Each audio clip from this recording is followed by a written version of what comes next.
Subong lang nga hapon sang ginhatag na sang city government ang financial assistance sa mga nasunugan. Pulo ka pamilya sang totally burned nga mga balay ang nakabaton sang tag 5,000 pesos samtang 2,000 naman ang tag-iya sang partially damaged nga balay.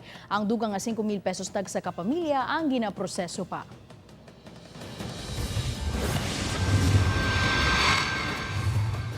May natumod na nga person of interest ang balasan pulis sa papatay kay Jo Marie Bargos ang Pilar Capiz. Hindi pa mahatag ang ngalan sa ginatumod suspect samtang padayon ng investigasyon kay bangod man nga wala na ni sa lugar.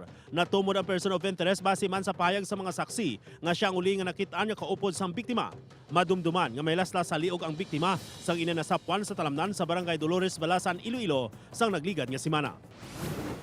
8 ka mga pamilya ang nadulaan sang balay sa unang adlaw sang tuig matapos masunog ang 5 ka balay sa barangay Ilaya, Pontevedra, Capiz. Sa inisyal nga investigasyon nagalin ang kalayo sa dapog sang balay ni Yula ni Bunete. Bangod babasog ang hangin kag nagaikit-ikit ang balay, madasig nga nag-ibwal ang kalayo. 4 ka mga balay ang nag-abo samtang isa naman ang partially damaged. Kinabanta nga naglabot sa 1 ka milyon ka pesos ang halit nga ginbilin sang sunog. 1 ka balay ang totally born sa barangay Kabugaw, Pandan, Antique. Nagwa sa investigasyon nga nagalin ang kalayo sa upos ang sigarilyo. Antes ang sunog may nag-inom-inom sa sulod sang balay. Ginabanta nga naglabot sa masobra 30,000 pesos ang balor nga halit sang sunog. Ang balay ang ginapanag-iyahan ni Marlo Atienza.